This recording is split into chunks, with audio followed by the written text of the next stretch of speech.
Hey everybody! So today we are going to be talking about Asteroid Circe. The number is 34, if you want to pull it in your own chart. Now I have seen this pronounced, or listened to this pronounced a few different ways. I've listened to it pronounced as Circe, as Kirk, and as Cirque. I don't really know what the fuck way to actually pronounce it. But I do know that when I read it, and when I think about it in my mind, I pronounce it as Circe, so that's how I'm going to pronounce it here. If it's not how you pronounce it, sorry. But that is how I think about it in my mind. I have a blog post about this. I will link it to the description box in case you're more of a reader than a watcher. I felt like I actually wanted to write this out too, so I did that. But first I'll start with how I read her in a chart, because I know some people would rather just, well, how do you read her? They just want to know that and then, move on with their day. However, I do think the mythology is very important. It gives context to why I read her the way that I do. So I am going to go into that too, but I'll do that after I mention how I read her. I do encourage you to watch that so you know why I'm saying what I'm saying in the how I read her part. Okay, so I do think that Circe can deal with exile and isolation due to her mythology. Now this could be self-imposed exile and isolation, and it could also be forced. I think it could be a little bit of both. Or sometimes one, sometimes the other. I also think that she can deal with, I'm looking at my notes to make sure I don't forget anything. Feeling intruded upon. Being intruded on is a big part of her mythology, or it feels like that to me. So I do think that Circe in a chart can be a place where we feel like we are intruded upon, or where we don't want to be intruded upon. But I do think that it's important with her that we, in a chart, that you make sure, there is a difference between somebody being a rude asshole and not realizing that they're being intrusive, and somebody being a rude asshole and knowing they're being intrusive. There is a different thing. There's a difference there. So I do think that probably needs to be understood when it's actually a real intrusion and when it's not. Regardless though, I do think that feelings of being intruded upon are prevalent with Circe. I think she can manifest this way. Also though, feelings of loneliness, I think, are also a big one for Circe. A lot of her mythology, she spends it alone. It's either in a self-imposed kind of isolation or an actual forced exile. So it does feel like there is a loneliness to her, which kind of goes hand in hand, or in a weird way, with the intrusion. When we're lonely, right? If we feel lonely, one of the ways to not feel lonely is to be intruded upon by other people. Intruded upon. Have other people in our business to a certain extent, right? Not necessarily nosy, but when we're not lonely, we do have people in our lives, right? And I do feel like with Circe in a chart, there can be a fine line with that, like not wanting to feel lonely, but at the same time not wanting to feel intruded upon. So it's kind of like finding a balance between the two. I do think that this plays in as well. I also think that obviously she's a witchy asteroid. She has a witchy mythology. She was magically gifted with herbs and plants and potions and spellcasting, transmutation, all of these things.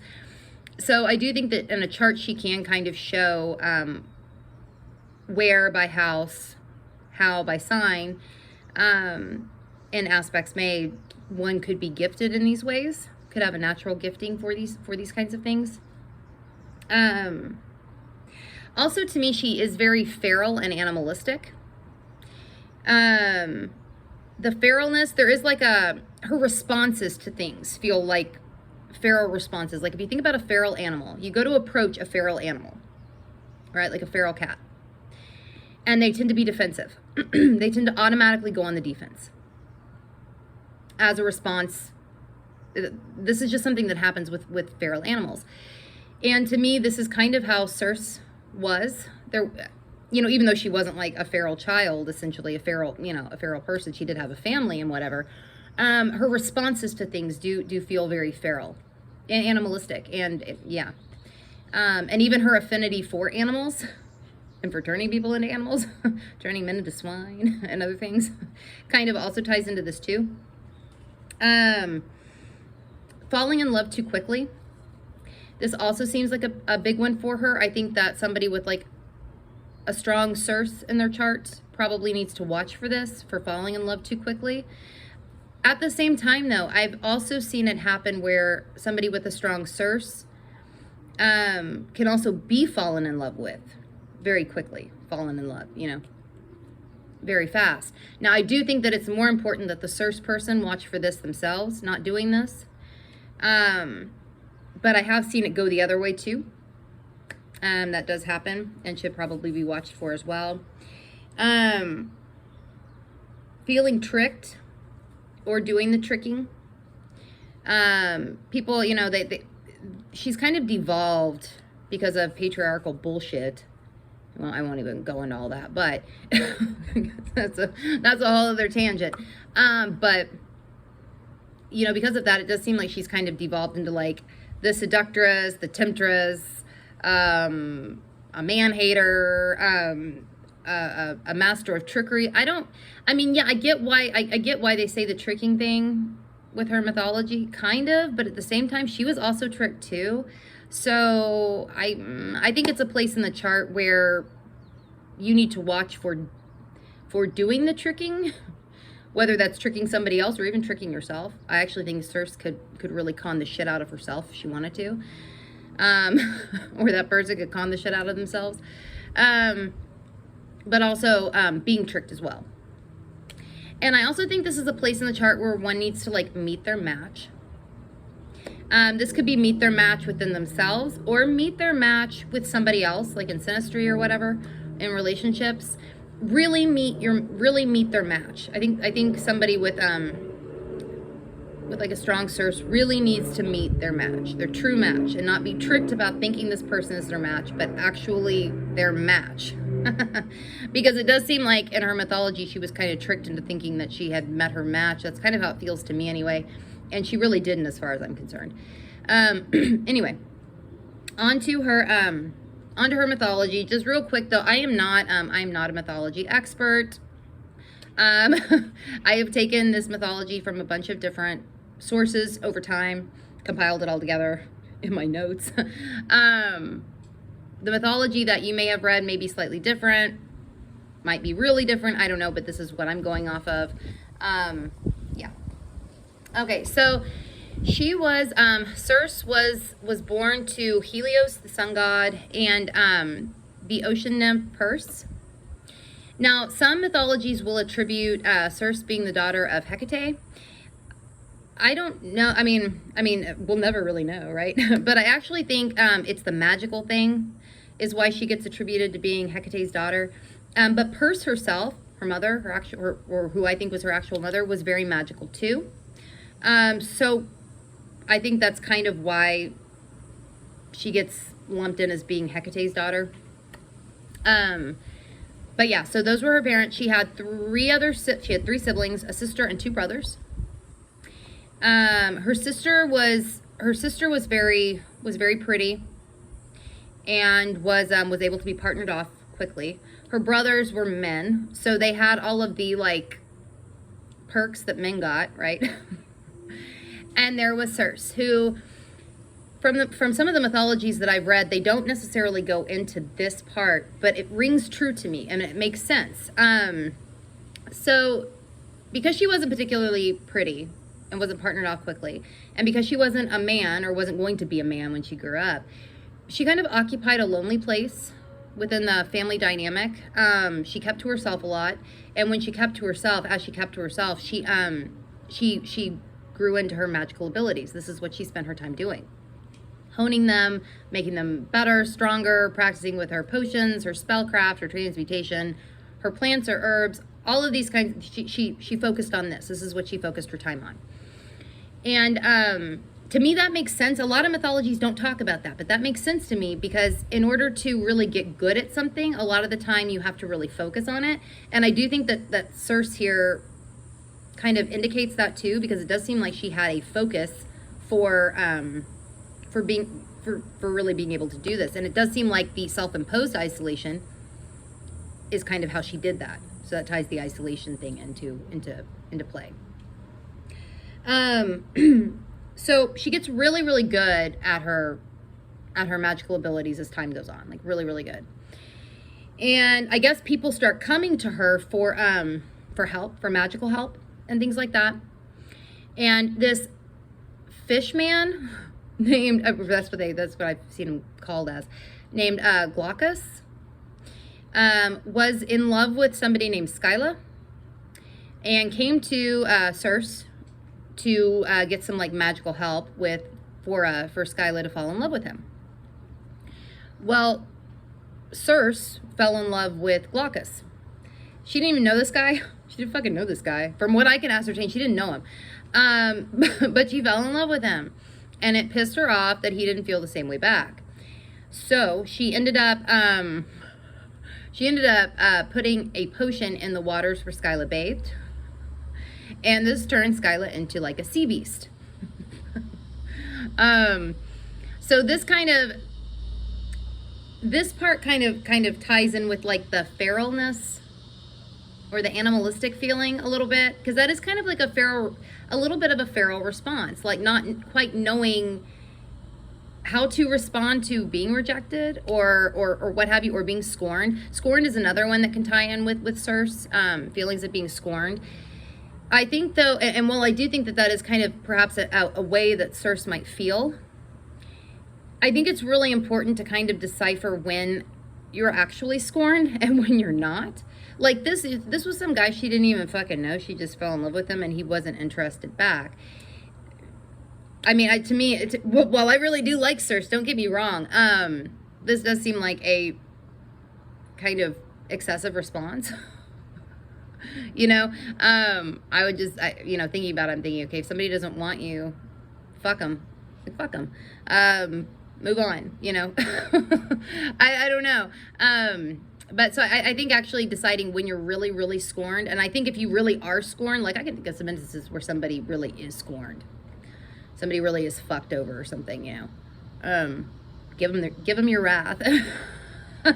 By all means. This just doesn't seem like one of those sorts of actual cases that, you know, it just seems like an excessive case. Anyway, so when this happens, everyone kind of decides you need to go be by yourself, alone, somewhere else. So they send her to they exile her. This is not a self-imposed exile, but one that's forced on her, to the island of Aea. I believe that's how it's pronounced. I could be wrong about that. And so, she's there, living on this island. Other people have washed up, ended up on her shores at some point, and she's turned them into like wolves and lions and shit like that. Now, this is interesting because I think some of this was done because of a loneliness. I really do. Like, I also think that she didn't like being intruded upon or having people on her on her island intruding upon her space. But I also think there is a loneliness, and it's almost like I'm going to turn you into animals, so I don't really have to fuck with you, but I'm not alone. That's kind of how it feels to me anyway. Which obviously isn't really fair to the other person. There needs to be more of a balance struck, but I do think that this is kind of where the themes of loneliness and of intrusion come in with the isolation. Anyway, so Odysseus and his men end up washing up on the shores, going to this island, ending up on this island somehow. And his men on the ship, they go or not all of them, some of them go wandering around this island, walking around, and they come upon her palace. And not sure that she's real thrilled about this, but she still welcomes them in. She welcomes these men in so that she can give them a potion and their food and their drink that then turns them into swine, which is kind of like one of her claims to fame. One of the guys, can't remember what the fuck his name was, he kind of hung back. His spidey senses went off, so he kind of hung back while this was happening, and watched, and then went and told Odysseus what had happened. Now, Odysseus is, from what I can understand, had already been warned that something like this could happen, and had already been warned already been warned about this, and he was told to eat the plant moly or molly. It's M-O-L-Y. I don't know how to pronounce that either.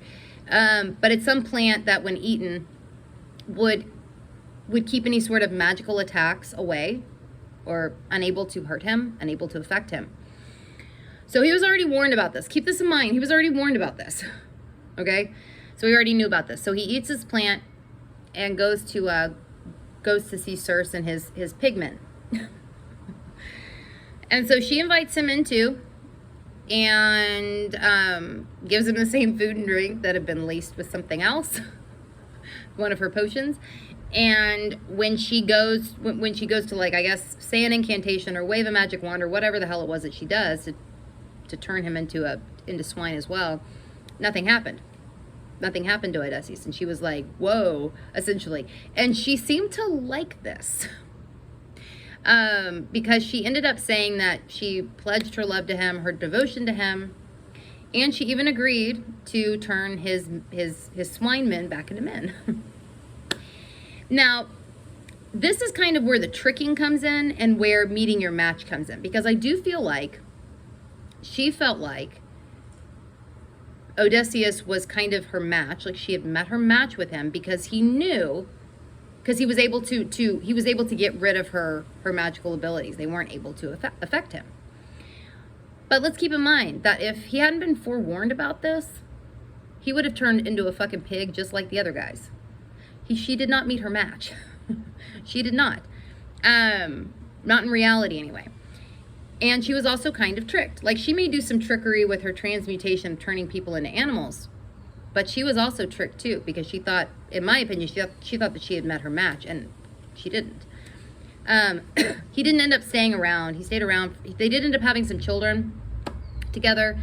But he didn't stay around. I think, what did it say, like a year or something? He didn't stay around very long. And I think that if she had actually met her match, her real match, I think her real match might have stayed around longer.